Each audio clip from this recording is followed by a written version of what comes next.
攝影機準備好啦！3、2、1，開始！登門拜訪美食，今日呢一間大排長龍嘅拉麵店就係超人氣嘅美味麵店啦！係美食評論家。哇！超爽嘅麵身同美味嘅湯底係無幻配搭，叉燒同芽菜都係閃閃令，呢一個可以話係拉麵嘅保民箱啊！美食評論家簡直係夢想啊！點解啊？因為每日都食到非常好味嘅嘢，真係好到極啊！大雄你就冇可能做到啦。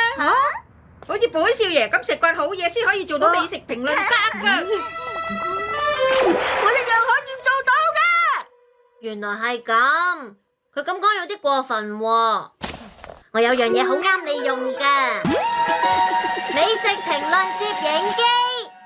係美食評論攝影機。當呢部攝影機拍攝緊嘅時候，任何人都會提供佢拿手嘅料理俾你噶。真係嘅。大雄啊，呢張係咩嚟噶？喺你褲袋度揾到噶。呢一張係喺呢個時候，媽媽擅長嘅料理就當然係熱香餅啦。即刻有請媽媽為我哋整啦。係，聽等陣下。邊度有聲就將佢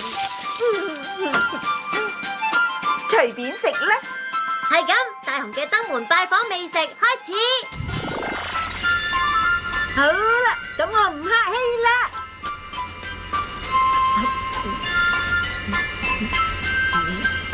大雄，你係美食評論家，食完之後要講翻啲評語噶。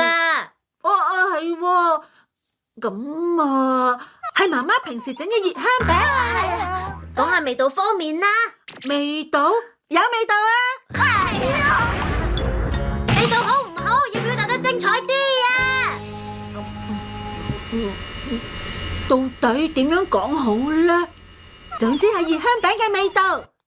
冇辦法啦，開頭仲未習慣。評論已經結束。嗱，哇，好犀利啊！仲有啊，呢部機仲有個好有趣嘅功能噶。撳咗呢個掣之後，係我啊！就可以將你嘅評論傳送到去電視俾大家一齊睇。香餅嘅味道。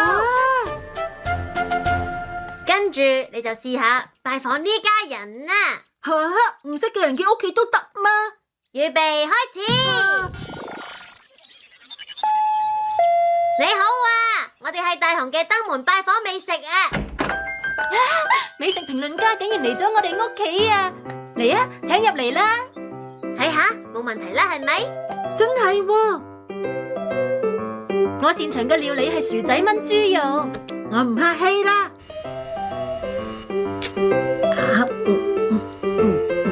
好，俾評語啦。呢一個得好少肉，所以應該叫豬肉炆薯仔。咁味道點啊？好唔好味啊？係喎，咁樣薯仔嘅味道好好，同長時間炆過嘅豬肉味，簡直就係味道嘅。點樣啊？味道嘅垃圾箱啊！唔啱啊！係啊，咁啊，唔記得叫咩箱啊？急救箱啊？唔係，係咪意見箱呢？應該係寶物箱啊！夠啦，真係好難可以講得好個喎。大雄，聽講你做咗美食評論家喎。小夫，不如我俾你評論下我屋企嘅超高級料理啊！真係嘅？係啦，大雄嘅登門拜訪美食，今日我會評論骨川家嘅豪華料理。嚟啦，請入去啦！歡迎兩位光臨啊！首先睇下我哋屋企嘅廚房先啦。我哋屋企嘅廚房全部設備都係 made in France 嘅。跟住喺呢邊啊！任何時候我哋都會存放住由世界各地購入最高級嘅食材嘅，最高級嘅松露，最高級嘅魚子醬，仲有最高級嘅鵝肝。雖然好難抉擇整乜嘢，今日我就整請講下最新發售嘅杯麵味道到底係點樣嘅咧？呢果然好好味啊！呢款麵我早就想試食啦。呢個大雄啊，點解要介紹埋啲咁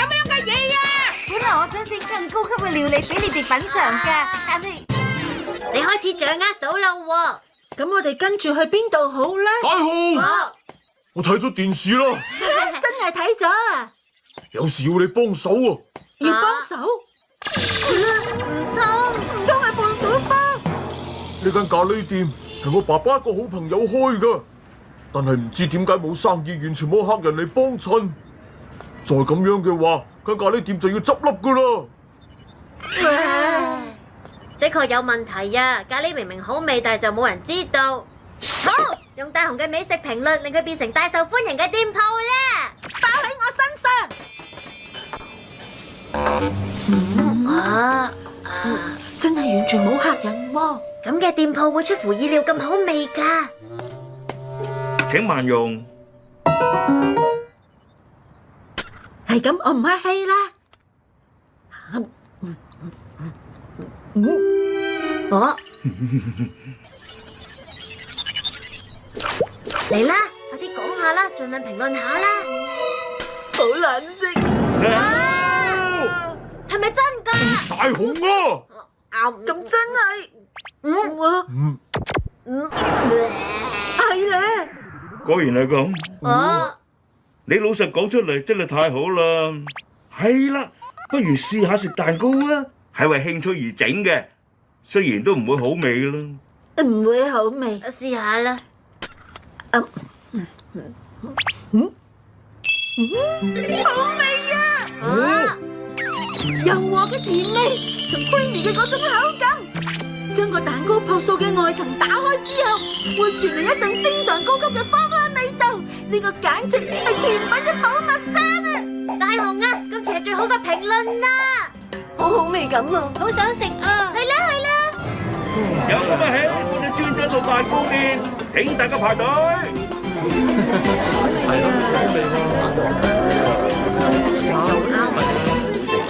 好味啊！神奇力